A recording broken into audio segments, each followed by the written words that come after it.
Hi, Michael. Hey, Bob. How you doing? I'm doing okay. Let me introduce us. I'm Robert Wright. This is the Wright Show, available both as streaming video and as an audio podcast on a podcast app near you. And you're Michael Brooks, and you know this line of work. You've got your own show, the Michael Brooks Show. You're also a kind of a co-host with Sam Sater on Majority Report. But this Michael Brooks Show thing, I want you to give me some business advice later in the conversation, because you've got a Patreon page, an appreciable number of people actually paying you. Yes. If I'm doing the math right, it's like I could ask you to borrow money or something. Let's definitely talk about that later. Could you? Yeah. What kind of points are you hoping on it? What's that? I'm setting up a side loan sharking operation, so yeah. Well, maybe I could be part of your fundraising. You could show people a picture of me and they'd feel sorry for me or something. It's worked for me. Have you seen this man? So let's, there's a lot of things I'd like to talk about. I want to talk about tribalism because everybody's talking about it, political tribalism, left, right, and so on. Sure. I want to talk about the intellectual dark web because that burst on the scene a week or two ago. And also because I'm actually going to have a conversation with an official member of the intellectual dark web on this show. I actually don't know which will air first, this or the one I'm doing tomorrow with Brett Weinstein, who is Brett Weinstein. Okay. Yeah, one of the two Weinsteins. The Weinstein brothers are both members of the dark web and both take pains to emphasize that their name is pronounced Weinstein and that they are not related to Harvey. They do. But anyway, yeah, and related matters. There's I steered your attention to a Michelle Goldberg column. Yeah. Which was kind of relevant to all this. I want to talk about that. And then that was in the Sunday New York Times, and at the same time, there was a piece by a conservative. I don't know if you saw that, but it got a certain amount of blowback. I can recapitulate it for you, and it was interesting. Sure. Some things it actually had in common with Michelle's column, which I will get to. So all of this lies ahead for those who stick with us. But first, how are you doing? I'm doing pretty well. They're very mild this year, but this is allergy season for me, unfortunately. So that's my story. You're in Brooklyn. Yeah, Brooklyn. And trees grow in Brooklyn, as we know. Trees definitely grow in Brooklyn. So that's my sort of mundane complaint. But no, things are good. Things are moving along. It is impressive. What's that? No, your shows. It's impressive that you actually got appreciable numbers of people to pay you money.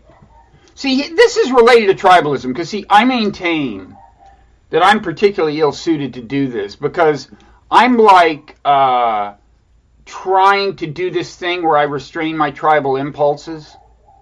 I have this Mindful Resistance newsletter thing, which people can sign up for at mindfulresistance.net, whose premise is that the opposition to Trump, the resistance, is sometimes a little too tribal, visceral, reactive for its own good. So I'm trying to and it doesn't come naturally to me, believe me, to not be tribal, but I'm trying to act like I'm like that. And I maintain that a non-tribal following is the hardest kind of following to make money off of because it's the hardest kind of following to have in the first place. I don't think I have a following. Well, I think you do, but I mean that's sort of a separate debate. I mean, I could tell you, in transparency. I mean, I don't know the year. I've been reading your books for a little while. Certainly, Evolution of God, I think, is a book that I wish a lot more people would read. I would love that. Yeah, I'm sure. So, are you part of my following? Are you a follower? I think especially if your main kind of vehicle. I don't know. We follow one another on Twitter. Yeah. I read your writing. Yeah. Agree or disagree, I find your contributions valuable, and you've enlarged my understanding of how things work. So will you send me some money? No. Oh, see, this is what I'm talking about. This is exactly what I'm talking about. Look, here's what it is, though. I'm like any good Marxist. I take capitalism very seriously. So if you want to go quid pro quo, if you want to join my Patreon, I'll get you back. How do you know I haven't? Do you scan the names regularly? Oh, I sure do. There's getting to be a lot of them to remember. You're up in 4 figures. Yeah. But I think, what I think is interesting, though, is I would disaggregate a couple of things here, because part of the reason that I've been able to build a real audience is just because I've been sort of slightly, I don't know if under the radar is the right word, but I've been, I've published, writing, and done a fair amount of things, but I've been working with Sam and basically, being in that sort of contributor co-host role and cultivating an audience. And I think that there's a couple of, so look, I guess on a very basic level, is it tribal in the sense that it's a left-wing show? Mm-hmm. It has a political viewpoint. I'm very open about where I want policy to go, how I diagnose the world, who I critique, and so on. I think within that, though, there's a lot of distinctions. Like, I know that in my audiences, and this is a blessing and a curse of how micro-targeted everything has gotten. So I'll give you an example that I think sounds maybe trivial to a broader world, but inside my ecosystem was very significant. I was a strong Bernie Sanders supporter. Now, I could have gotten a lot of a certain type of hay had I, said, F it, I'm going to support Jill Stein, and sort of, that was an easy media posture to take. Was it? Inside the ecosystem I'm in. I see. Because Bernie had you mean after Hillary got the nominations? After Hillary got the nominations. I see what you mean. Okay. After Hillary got the nominations. Okay. So certainly not in the broad world, of course not. Okay. But inside some of the ecosystems I'm in. And so, telling people and analyzing and presenting why I still thought Hillary was the right choice, even though, of course, I'm sort of, infinitely to the left of Hillary, and at the same time offending Hillary people because you're still critiquing her. So I think that there's a lane of people, and I certainly know from correspondence, because another feature of this kind of media landscape is you really do have to be more interactive and available for people in a certain way, that there is actually a lot of disagreement. And I do get pushback, and there is debate. And so I think that there's a lot of different lines of what people are looking for in this media space. And I think tribalism might be part of it. I think political identification, more to the point, is definitely part of it. But I also think that there's some people that are just interested in, do you both share my values and my analysis, but can you also really think?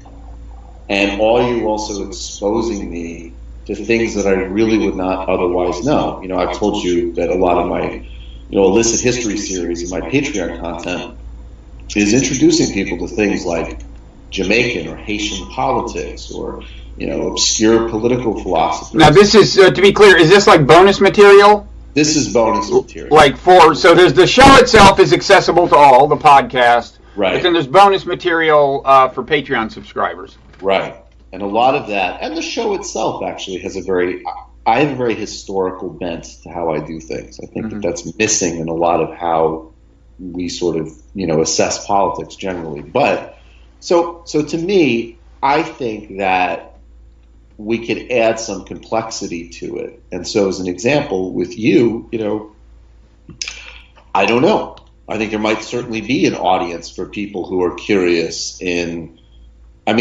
for me, I might have some very different politics and different assessments from you, but I'm also a meditator, and I'm also very concerned about foreign policy. And I also, respect your intellect. Okay, well, those are obvious grid points. And I think that sometimes if we take a bit more of a, kind of broader analysis, I think that there's other ways in which people are forming in these communities that don't necessarily always reflect just the sort of, tribal bent, basically. Okay. Certainly a factor, but I think it's a little bit more gray. Okay, so we're back. I just changed my microphone, and I think people may notice that my audio quality has improved significantly. But You were just complimenting me on my background, and I certainly don't want to leave that unrecorded. Leave posterity ignorant of that compliment. No, I was saying that I think that I don't remember where you lost me, but I think that, as far as building your business goes, I think that there's different angles other than just sharing the same political bent. Yeah, but, I guess what I'm saying is, well, two things. I mean, if you see, there are people who have rapidly built up huge Twitter followings in the age of Trump. Sure. Including some never Trump Republicans. And if you see how they do it, it's like constantly playing to people's emotions, including a lot of, see, this is the latest evidence that he's a Manchurian candidate controlled by Moscow. There's just a lot of stuff that, and just a lot of, some cheap shots. And I mean, there are plenty of non-cheap shots you can take at Trump. I'm not in that lane. Right, no, you're not. I mean, I'm not of the sort of hashtag resistance lane. At the same time, you don't shy away from a good fight. Oh, I sure don't. I mean, like, for example, you really took after Sam Harris. Now, I saw this on the Majority Report. You may have also done it on your show, though. You did do a little bit on your show, I think. Yeah. Stuff like that. And look, that's my nature, too, and I've had my fights with Sam. And in fact, I shouldn't say anything because I'm finishing a piece that involves him that is not entirely complimentary, but I'm in this mode of trying to seem like this reasoned person. It's a constant struggle, all the more so since it doesn't seem to get you a lot of followers. But anyway. Do I not seem like a reasoned person when I do those sort of critiques? Yeah, well, I guess I would say, like the Sam thing. I mean, let's get to this. The Michelle Goldberg column is good for this, okay? For a good segue to getting back to you and Sam Harris. But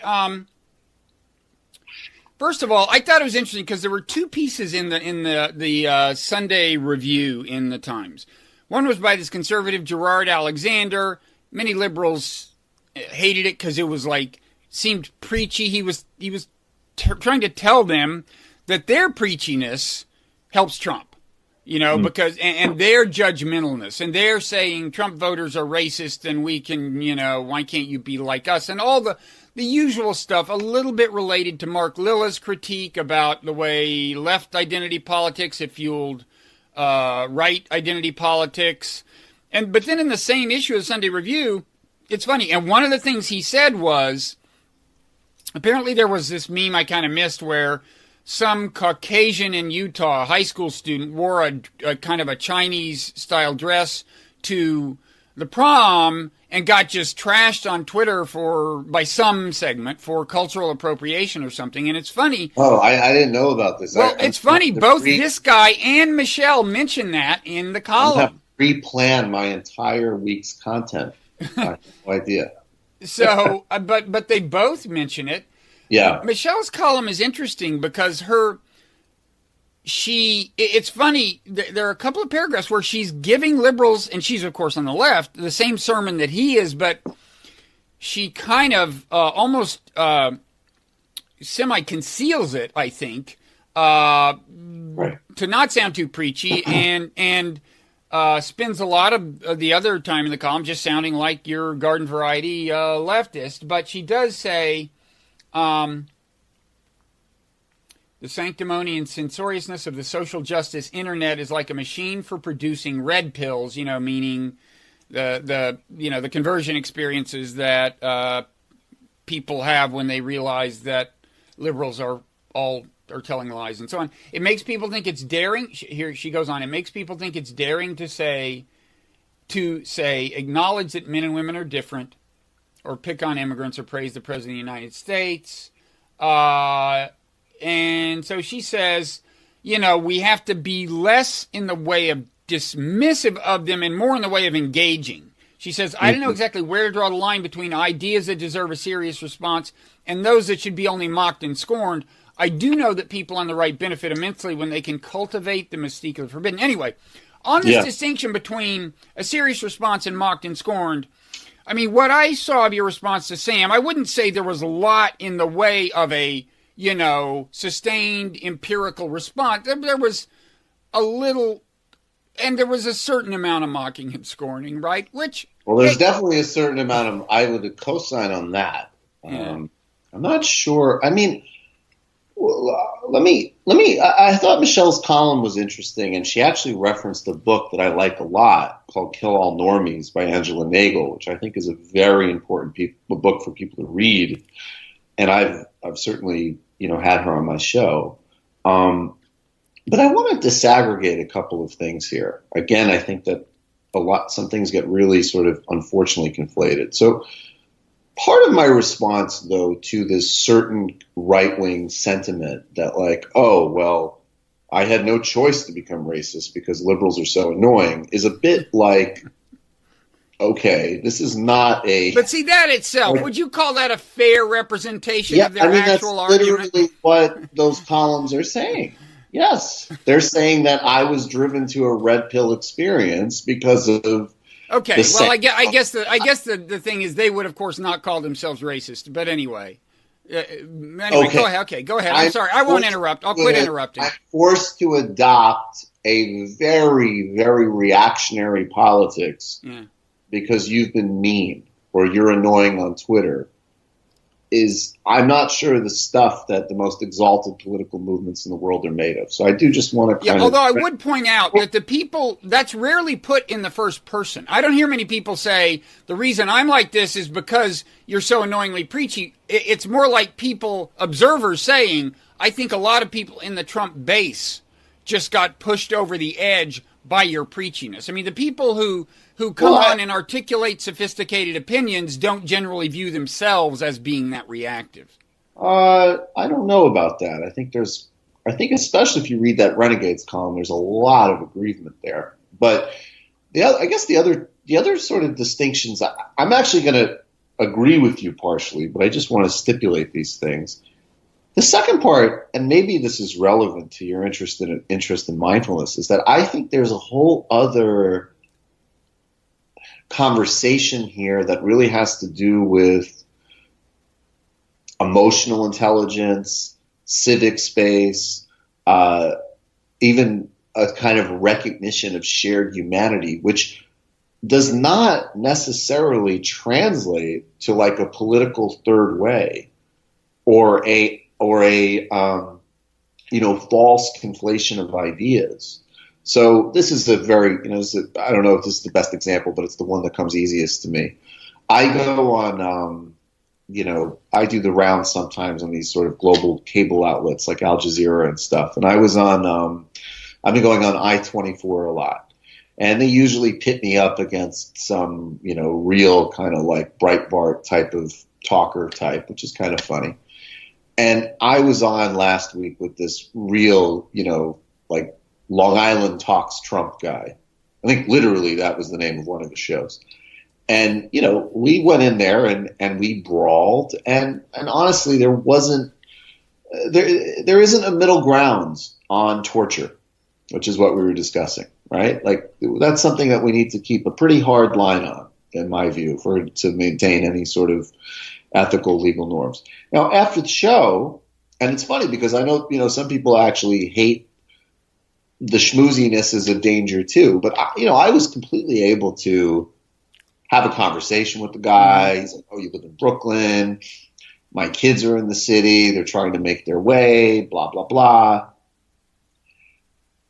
So there's no contradiction, I think, between a kind of broader willingness to engage people, if it's possible, on a human level, and maybe even potentially the needs and concerns that drive their politics as distinct from sanctioning their politics would be the second point I'd make.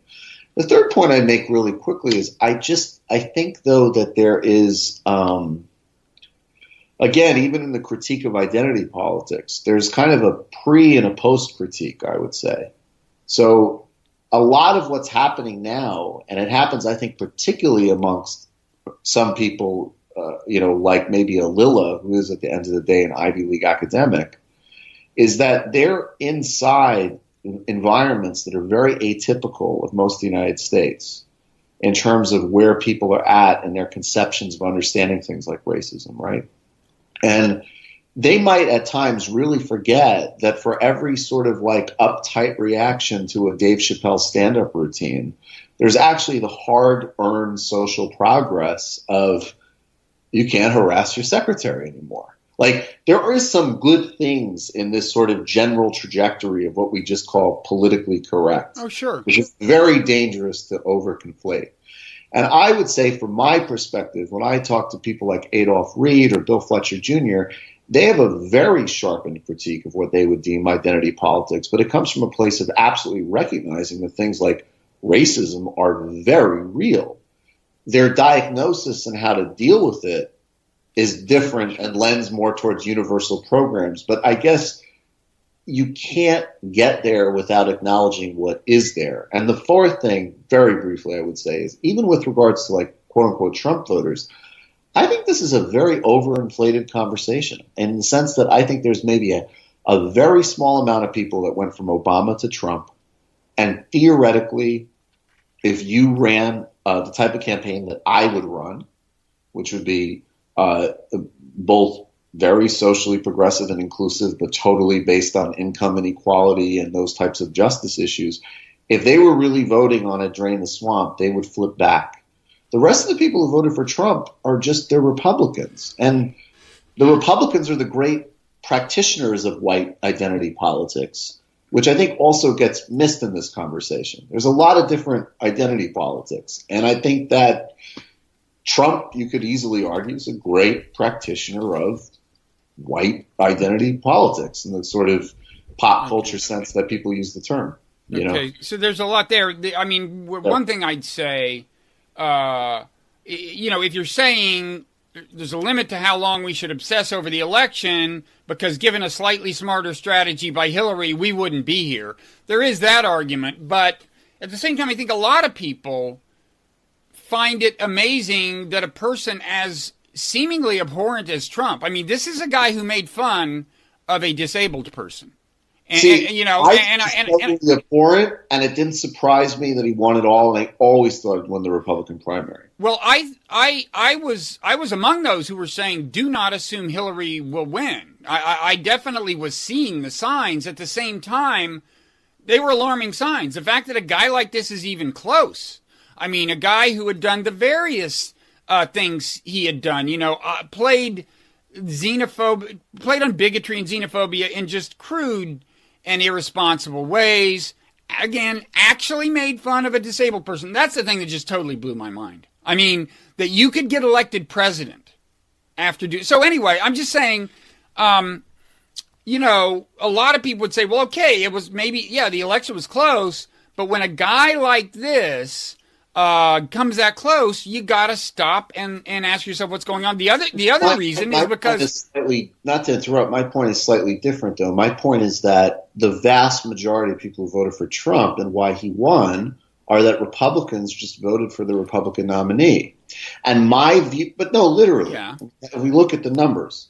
So my understanding of the modern Republican Party is that I think Trump is on a continuum with the rest of them. So I get stylistically it's an acceleration, and I get that Ronald Reagan would have mocked a person with a physical disability like that. Right. But at the same time, I know that Ronald Reagan announced his candidacy in a town where 4 civil rights workers were murdered and spoke about states' rights.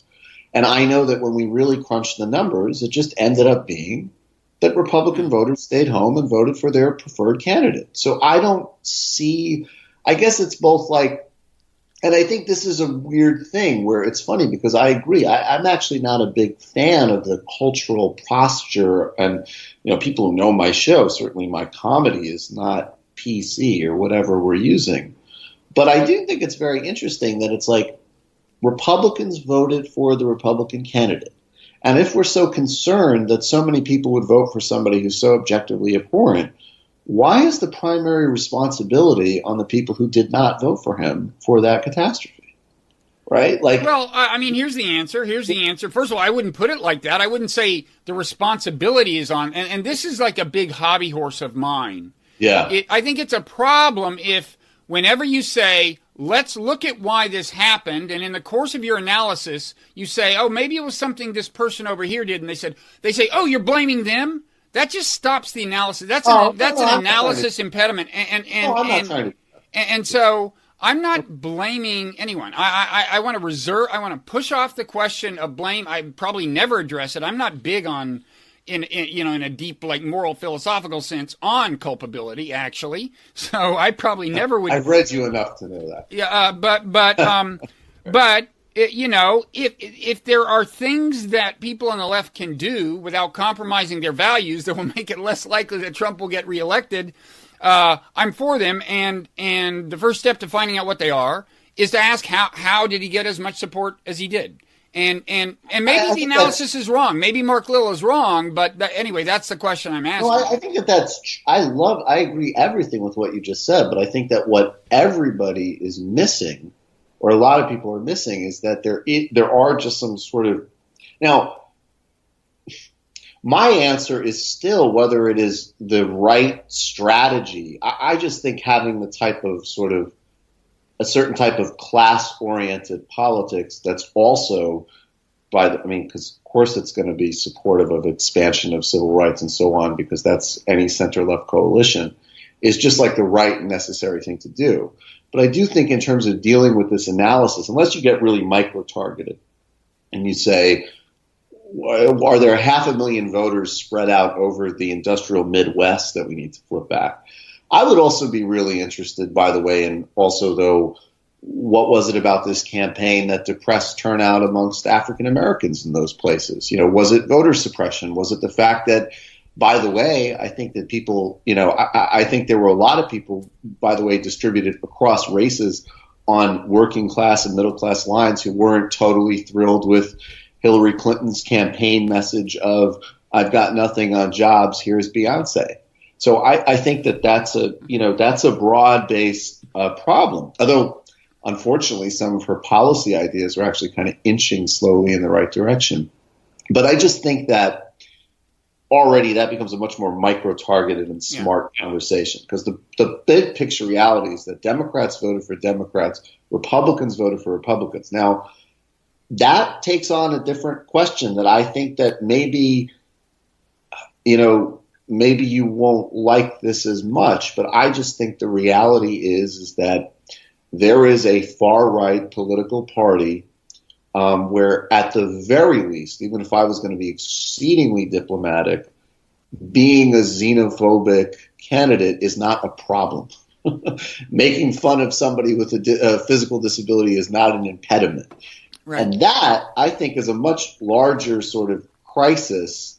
Right. Then the micro questions. But the xenophobia is a good example, because I've already condemned him for being cruelly xenophobic and a horrible person. That said, I think it's worth saying, well, okay, what makes people more responsive to xenophobia now than maybe 30 years ago? Well, there's a couple of candidates. There's the perception, at least, that there's a big, Islamist terrorist threat. It's an exaggerated perception, but some stuff has happened. And then there's immigration, and now a significant number of people who have immigrated, who have jobs, and people look at them and rightly or wrongly may think, well, the reason I don't have a higher paying job is because they're here, and that raises the question of, well, is there such a thing as a rate of immigration? I mean, there's various questions.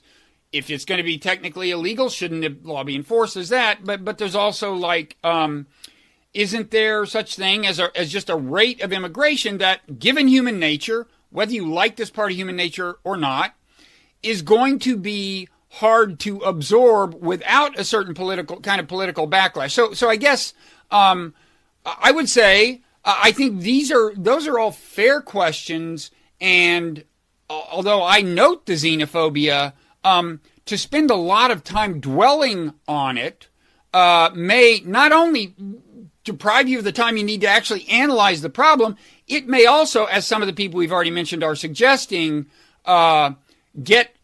be taken as a kind of accusation in Trump land that only reinforces support for Trump. Yeah, I mean, So I also, though, look like even going back to the 90s, I was, reading about Pete Wilson in California and some of the same sort of dynamics that were at work there. And I think, obviously they're at work in the UK. I guess my answer practically as well as ethically is, I want to say that if your concern is your wages and your jobs, then it's our job to have all of the answers and solutions in the world. If you're upset that there's more people speaking Spanish around you, I might support civic initiatives and efforts to sort of bridge communities, but I can't indulge in a politics, that would serve that fear. And that's, that's just not my politics. I also think that, I agree with you that if somebody someone who's probably not represented in media as much, but like if somebody who's in, a real life worker, not a pundit or a politician, right, expressed an anxiety about this in the terms you put it in, and the first response was to just call them a xenophobe or a racist, that's useless. It's not beneficial, and it's not. I think the perception out. This is a little conjectural, but I think I'm not alone in believing that the perception out there on the part of some of the people who do have those kinds of perceptions that like their job prospects have been hurt by immigration is that we are calling them bigots and racists and xenophobes. And in some cases, I'm sure they say things that would qualify them for that label. But in some cases, maybe they're not. But in any event, I think there is that perception out there. Well, I think there is that perception. But again, there's also like the perception that, there was a poll that came out. Oh, this is an older poll now, but that Americans think that the majority of the federal budget is spent on welfare and foreign aid. That's not true. Yeah. Or even with immigration, now immigration has been, I think, down at net negative for the past couple of years. So then you have to start asking yourself, and I think there's sort of three ways that I disaggregate it. I think whether we like it or not, there is a massive amount of, in fact, racism and xenophobia that motivates certain voters. And I think that that's, by the way, not only is it not special to now, it's probably in large aggregate terms gotten slightly better. But it's a real and potent form of American politics. And I think, I don't think that's like metaphysically true. Like we can't ever change it. But well, that's my point. I mean, even if it is racism, isn't it worth looking at what led to it? That's I guess the point I would make is that what led to, there's a lot of different factors there. There's one part of it is that it's never gone away and it's always been there and it always will be there. And that, again, even with this sort of narrative of Trump voters, again, the numbers show not only are most of his voters Republican, most of his voters are affluent, and they actually rank their own sense of economic security as being high. Yeah. So if you fuse that with an objection to immigration, that's not a reasoned personal concern about how something is affecting your economy. So I just think it's like if we said there were three boxes. There's xenophobic, racist campaign appeals, which I just don't think it's debatable that not only Trump, but many Republicans. Mitt Romney talked about self-deporting. It's white identity politics. Then there's a Democratic Party that has done a disastrous job of essentially fusing in the public mind that social progress is inseparable from economic decline for middle and lower income people. And that's a disaster to have a public brand that is like, we're going to export your jobs. We don't care about you. I don't know if I could swear, but if I could, I'd say it more harshly. And you better get up to date on the most woke language to use about gender identity as possible. Okay, now that's a disaster. And there's a third lane. So let me just pause there. So are you buying into some of the critique that I think was even in? There was a hint of it in Michelle's piece, maybe. But the critique that too much, actually, no, she didn't talk about gender identity. She was talking about gender differences, male-female differences. But so you buy into the idea that too much emphasis on the perfectly woke version of some of these issues, gender identity, can be a tactical error? Well, if it's not coupled with, look, Republicans, their treat is the xenophobia, and the poison pill is that, most people know that their agenda. Stan Greenberg, his old polling on Reagan Democrats, those focus groups were great, because what he found was that, and this will answer your question in a second, I hope, he found that a lot of Reagan Democrats, basically they had racist attitudes, and they also had a lot of skepticism about corporate power. And so their perception was that Democrats are not really going to protect us from corporate power. Republicans will screw us over, but they will punish minorities. So we'll vote for them. So my answer again would be to say, if you ask me as a candidate about the rights of transgender people, I'm going to give you the most woke policy possible. And then I'm going to talk about jobs. And they have to be coupled together. I think we haven't even run the experiment. Like, there has not been a candidate yet. In fact, Obama actually kind of closely came to it rhetorically. Because that was the other difference, is that Obama's multiculturalism was a very positive and both-and multiculturalism that had an underlying economic synthesis in terms of its messaging. So, I think that people get kind of lost. That's a separate question from how people behave socially with people who, terrorizing the girl with the Chinese dress or whatever. Mm-hmm. And that's just stupid and abusive. Although I would say that there's also a lot of stupid and abusive social media mobs I don't think are unique to even politics. I think and by the way, one line from Michelle's piece that I don't think I read is that online life creates an illusion of left-wing excess and hegemony that barely exists in the real world, at least outside of a few collegiate enclaves. Well, that's just undeniable. And it probably even creates a false illusion, frankly. It's funny for me to sound optimistic, but that, I don't think as many people of any type in real life are as big an asshole as they are online. That is almost true by definition. Yeah. Right, it has to be true. Yeah. Right? Yeah, so, but... Yeah, so, well, anyway, we can move on. I want to talk about the intellectual dark web, but I guess in closing, I would just say, immigration is not, we dwelt on that a little. There are other issues we could have talked about more that are, considered big issues out there in Trump land. The last question I'd ask about this is, was there any part of the Mark Lilla critique that you spoke about approvingly or bought into, or were you as dismissive as, I think the kind of standard reaction on the left was to be dismissive of Lilla. Sorry. I just reiterate for people who are not familiar with this argument, it was that left identity politics feeds right identity politics. As I say, I find Adolf Reed loathes identity politics, and I think has a bit more of a material basis for understanding it. So I just found Lilla, I guess where I thought he was right, I thought there were people who articulated it better. And then I think it's a very short historical timeline, to sort of have a kind of, I get it. People on colleges are annoying. There was some bad Hillary campaign tactics, but I think this stuff is a bit deeper. I guess I didn't, I critiqued it. I don't know if I think there was probably some people who called him, racist or whatever, which I disagreed with. I wasn't, I'm sure that there were people who went overboard. The only other thing I'd like to stipulate really briefly that I think does hit your point well, to me more than immigration, would be something like opioid addiction, just in this very specific sense, that Trump would go around and he'd say, these places are a disaster and it's carnage, and a knee-jerk kind of centrist liberal response would say, well, the numbers don't bear that out.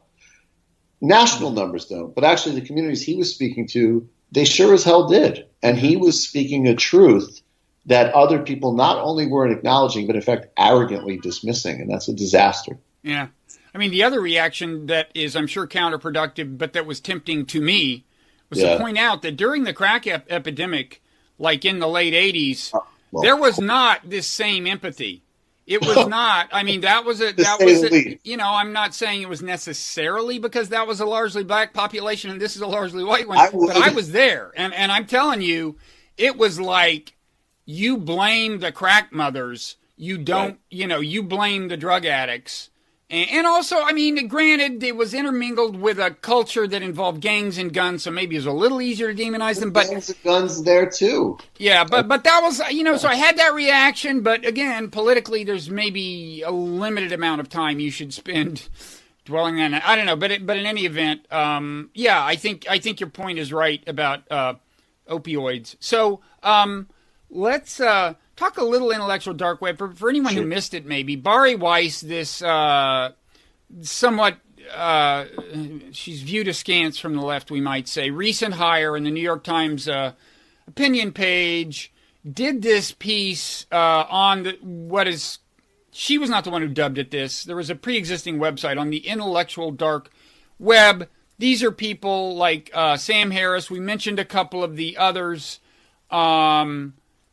Well, Joe Rogan, I don't know if he fits in perfectly, but Dave Rubin, who has this show, The Rubin Report, which I guess I've never watched. The former Breitbart guy, Ben Shapiro, right? Right.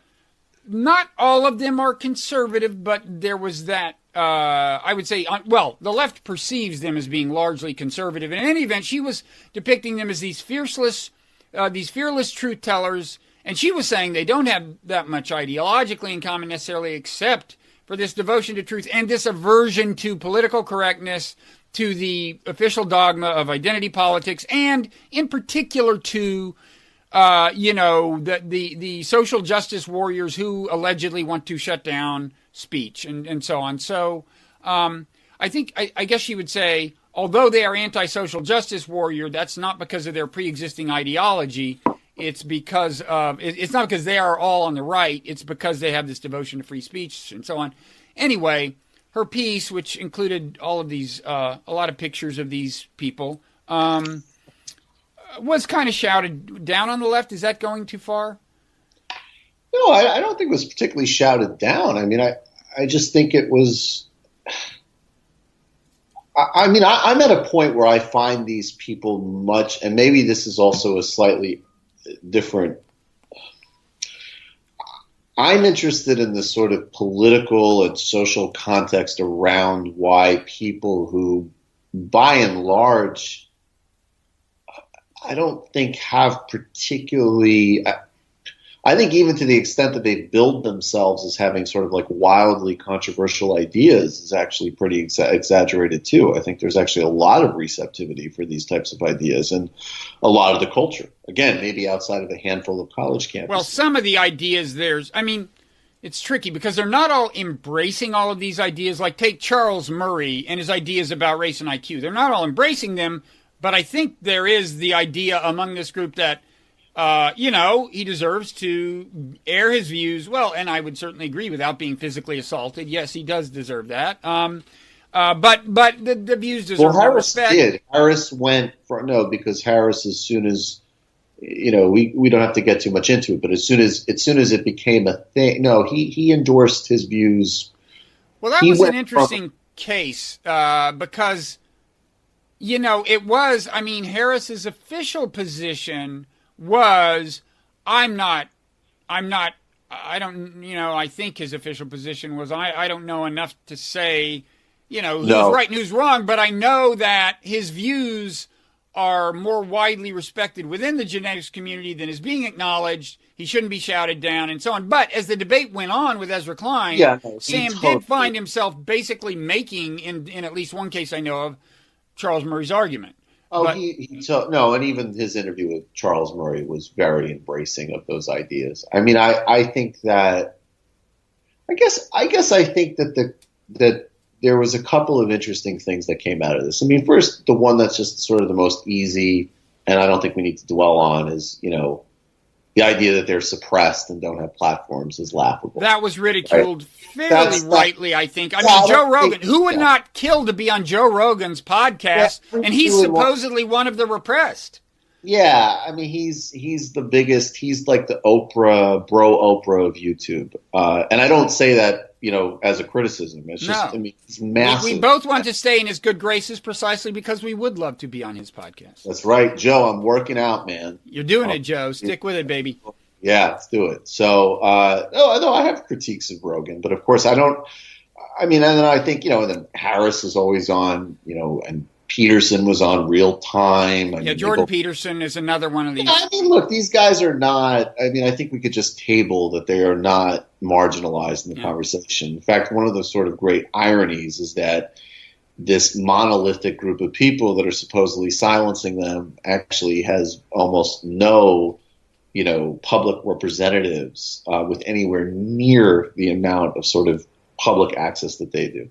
I think Henry Farrell had a interesting point, though, in Vox, which I think is true and points to some of the examples that you brought up, which is that, and I would count this on the side of progress in the social domain, not necessarily the economic one, but certainly in the social one, that there has been, that what they're reacting to is that in certain types of elite platforms, that I think particularly someone like Harris is quite concerned about, that there really has been a shift. In the 90s, the New Republic was a great promoter of Charles Murray in the bell curve. Now the New Republic is, edited by 20, 30-something of multiculturally oriented liberals who are not going to push that forward. So I think that there is truth that these guys are also very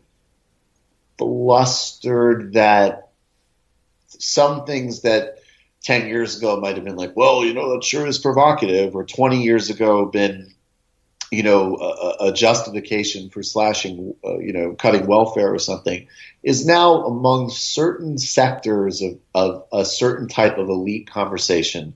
It really has lost status. Yeah, that was Henry's thesis. His thesis in Vox was that they are reacting against the fact that there has been what he would call progress, including the way we talk about gender and gender identity and all kinds of things. On that one point, I actually thought he was not exactly right. I mean, I was at the New Republic when this happened. Andrew Sullivan was editor. He wanted to run the Charles Murray excerpt. Marty Parrott's the owner did. Nobody else did, and we all wrote against it.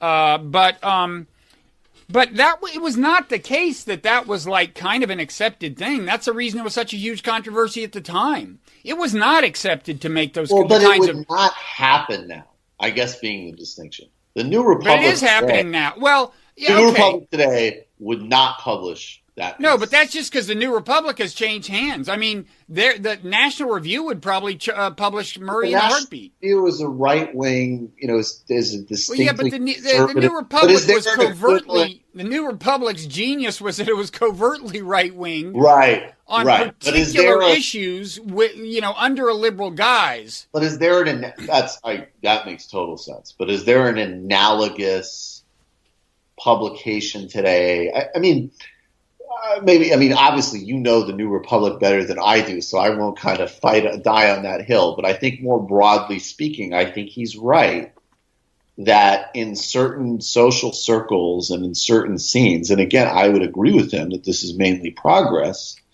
that, musing about the intellectual inferiority of black people or, these other things, they're really it's uncouth. It's spitting, it's smoking. It's not like a provocative idea that we need to deal with, even though in fact, I think we've actually dealt with these issues and ideas for quite some time. I think the third part, though, is that I think if you look at it, it's really more to be understood as a kind of marketing exercises for a branded content movement. And again, there's some truth that describes all of us in the current media space, because you have to be entrepreneurial and you have to build these sort of fan networks. But I think that it's giving a certain type of person an identity, not necessarily the people profile, but their followers. And I note that because, if you criticize a Jordan Peterson or a Sam Harris, it's not by and large. I mean, sometimes you get this, but a lot of the response, like, this seems like a far afield example, but I'm a fan of President Lula in Brazil, right? And I think the fact that he's imprisoned is actually evocative of a much deeper problem there right now.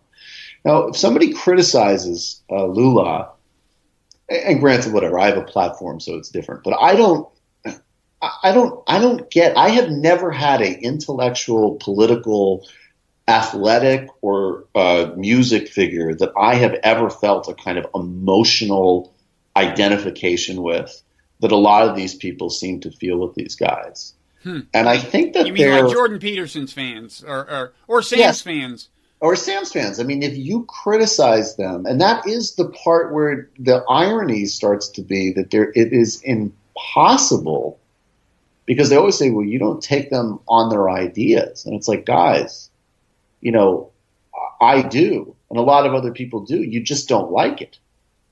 And maybe we're wrong, but the sort of tunnel vision that these are sort of endlessly righteous and deeply oppressed sort of people who I think at the end of the day are basically kind of, this is gonna sound like the wrong word, but I mean in the kind of broadest sense. I think they're just confirming a lot of assumptions and prejudices generally. Because the kind of funny thing is that you kind of poke into Harris or Peterson's work. I mean, none of the conclusions that these people are drawing would be provocative or surprising or upsetting for any type of kind of like white middle class fan base.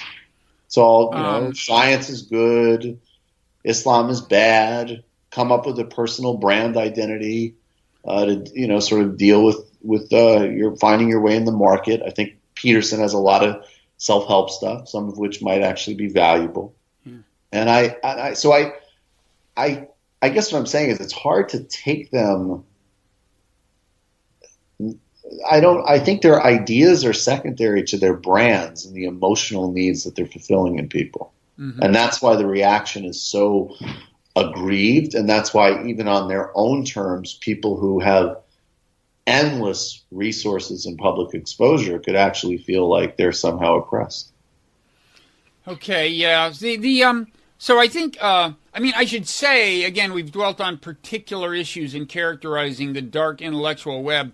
I suspect that if you look at the ideas they're in one sense or another associated with, there's like a spectrum from ideas that not all of them embrace, but defend the expression of, like Charles Murray. Then if you move to there being differences between genders, significant genetic, behavioral, psychological differences between genders as opposed to races, then I think more of them sign on to that. And that is much more of a mainstream view to begin with. And then you move to like just opposition to certain aspects of what they see as the social justice warrior ethos. That's like universal. That's almost a defining thing of the intellectual dark web.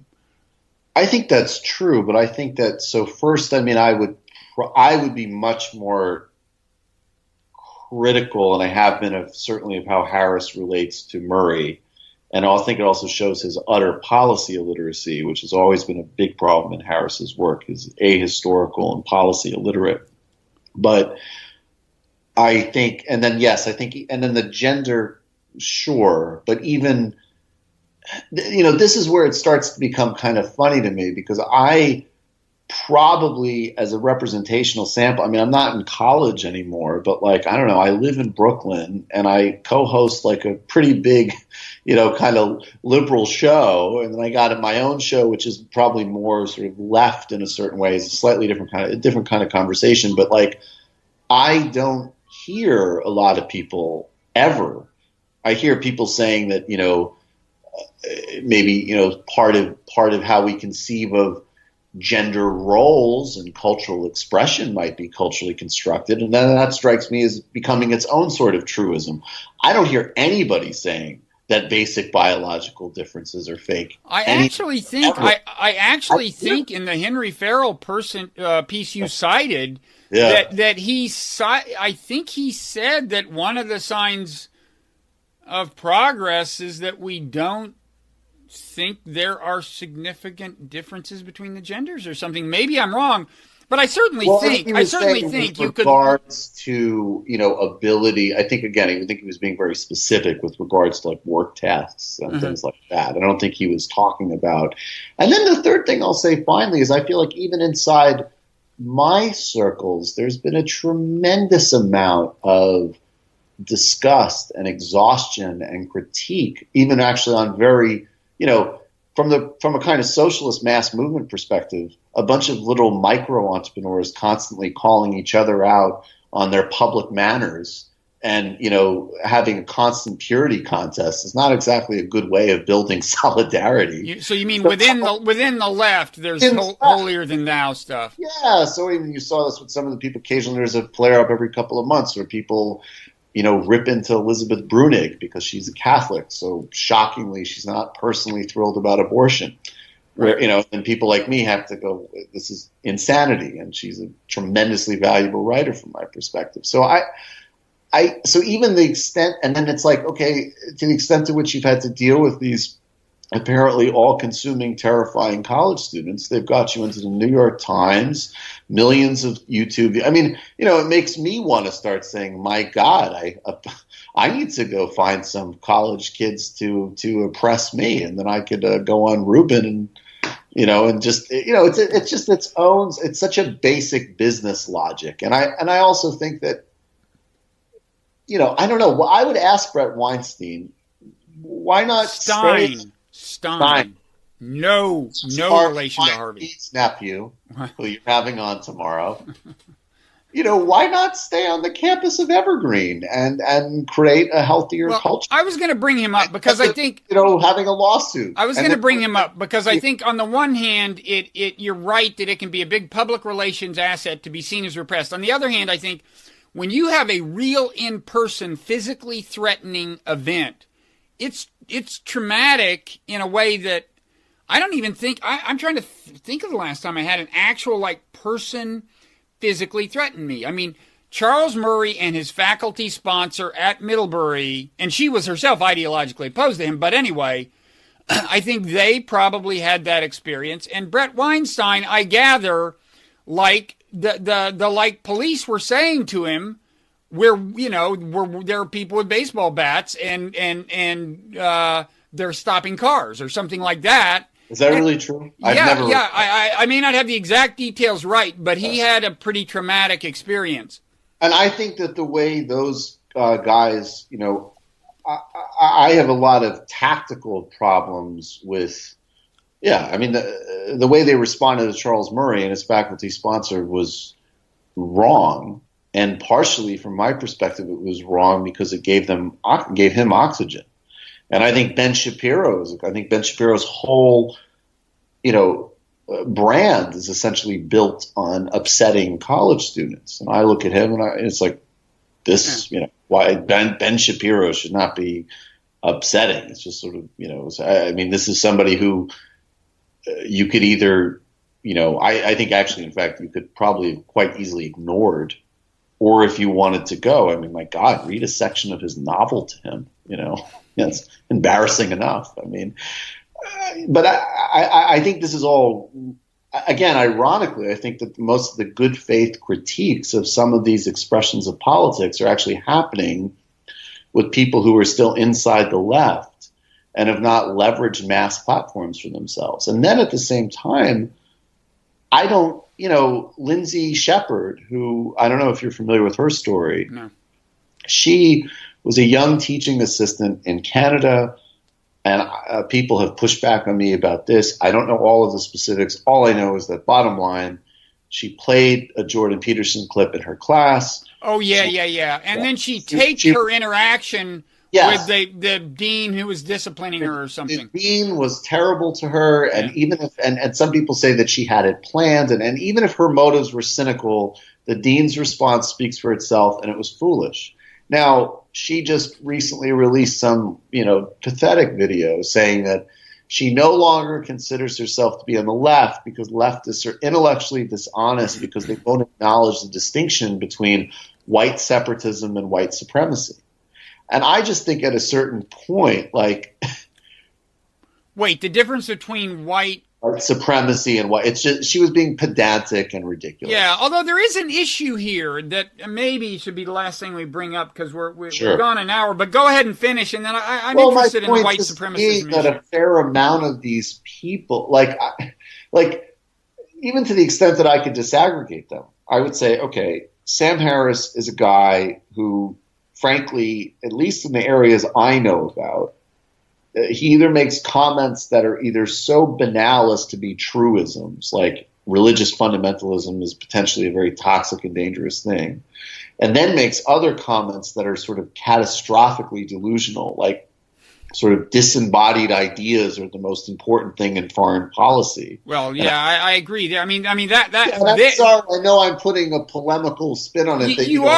But you're actually getting at a fundamental critique of his worldview that is not. It's not impossible that it's wrong, but I think it's an underappreciated critique that he attributes a kind of autonomy to ideas, including religious ideas, as if they're totally divorced from the material circumstances. It is very ironic for a self-proclaimed atheist materialist, the idealism of his worldview. And again, I hope idealism in the Hegelian sense. In the Hegelian sense. Not in the sense of believing in lofty values. The Hegelian sense. You know, and interestingly, I wish I had this conversation with Steve Pinker, and I made the mistake of halfway through it, I had wanted to take him up on this misleading tweet he had done about one of my more offbeat ideas, and so I got no longer about that. But I wish I had time to pursue this, because his book, there's a little bit of that in his Enlightenment Now book. I think that I would personally challenge, because although I'm not Marxist in the sense of far left, I do think Marx's basic depiction of the relationship between economic and material and political circumstances on the ground and the realm of ideas has a lot to be said for it. Well, that's why I like Evolution of God, because I'm this sort of Marxist-oriented agnostic, and I think that so I think there's a very fruitful lane of critique of Harris there, and then I think you have, to any extent of what I've understood of, that Brett Weinstein. Stein. I'm sorry, I can't do it. This could be like... You did Sam Seder earlier, and it's Cedar, so I said Seder? Yeah, people do that all the time. Yeah, but at least there's no famous sexual predators named Seder.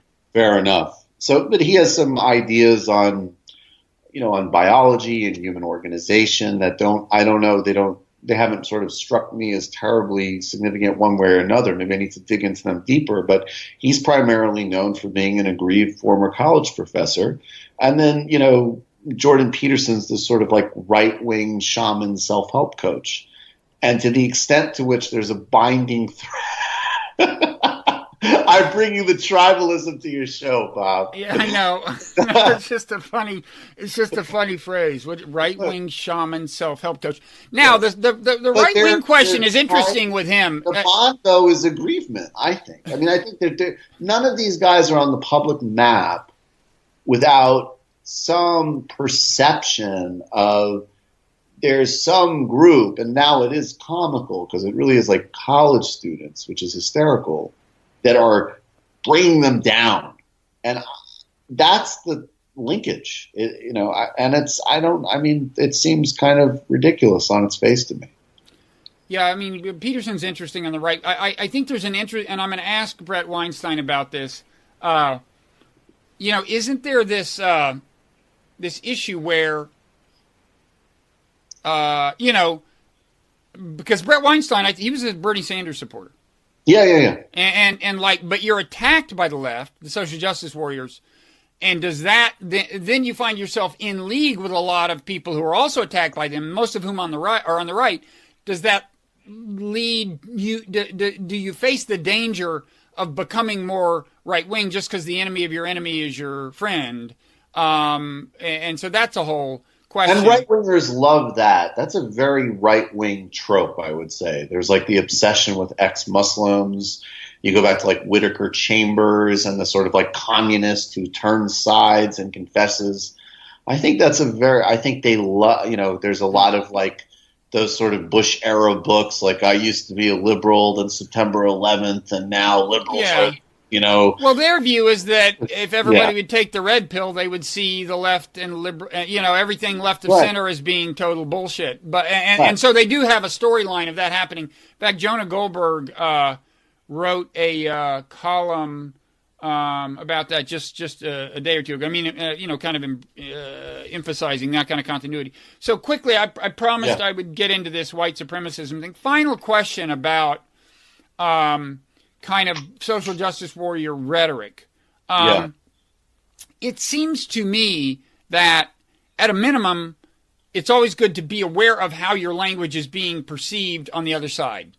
And I think there may not be a full appreciation among some on the left that on the right, white supremacism just means something other than what young people on the left mean by it. Like to my generation, white supremacism is like guys in hoods with burning crosses, period. It's an official ideology with various beliefs associated with it. And it's not about implicit bias and ingrained in the institutions and stuff. Sure. So there's that. And, well, I'll just leave it at that because we've gone on long enough. But it's it's something I would like people to be more mindful of is just the way their language is being read and why, although maybe the language is meant to be accusatory, why it's taken as more accusatory than it's actually meant as. I think that's true, and I think that it's taken as potentially more accusatory than it's meant as sometimes. Sometimes it is meant to be that accusatory.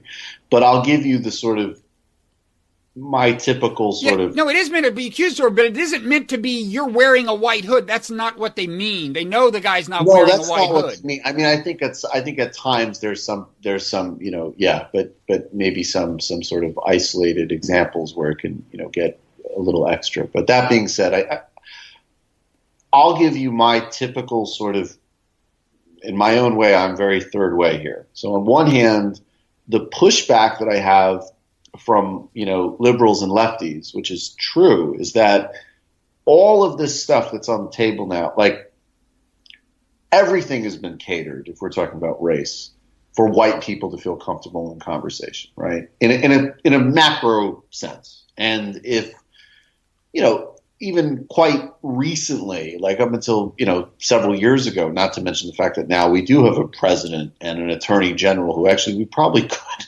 call racist even by that more sort of traditional definition.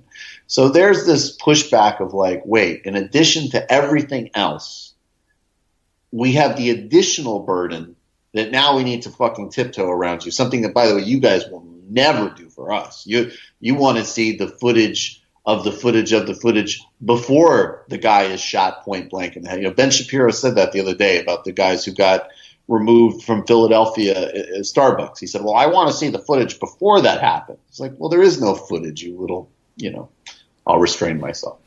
So there is that disgust and that anger that I think is warranted. On the other hand, I think that what, again, is really missing in all of these conversations, and I guess it's kind of typical of my broader sort of sentiment. And when I say I have a kind of Marxist analysis, it's not, it's not defense of the USSR, but it's like, let's get a lot less individualistic. It is about understanding institutions. It's about understanding how things operate. Even to the point where, in my view, I could work on any number of political projects with people who might hold any number of beliefs privately that I might even find abhorrent. But as long as they weren't attempting to influence policy or push things in a certain direction, we could certainly work together on many issues. So I think where the left could be more mindful is just in saying, like, what is this? What's the example that we could use here to push a conversation that gets to the bigger picture instead of, well, this person said that, this person said that, we got to mind that, we got to check that, that's wrong, that's not the right verbiage. We got to get, because, as an example, I mean, even the policing conversation and prison conversation, it's certainly a racial conversation. It's certainly an expression of white supremacy, in my view. It's also an expression of classism. And it's also because everybody's over incarcerated, frankly. And it's also an expression of misaligned incentives in policymaking. So I just think in general, I don't know if my answer is usually, in context, I have a lot of time for the kind of liberal resistance. Like, why do I have to bend over backwards to appease people that wouldn't do anything for me? I get that. And I think that's a totally fair defense. More broadly, I just think in general that so much time is spilled on individual examples and sort of, castigating specific persons, when in reality we need to have a much broader, policy discussion or critique or whatever. I don't know if that makes sense. And the last thing I will say is I think in that way that's actually a bridge to maybe getting people to understand it a little bit more, because it's like, look, people are not pointing necessarily to people's individual attitudes. They're pointing to, larger institutions and so on that shape policy and affect different communities in different ways. And that's much more important than people's, individual mishigas. Okay, we will end on mishigas. What does mishigas mean, by the way? Oh, nonsense. What is that? Is that a Yiddish word? I think it's Yiddish. Yeah. Oh, yeah.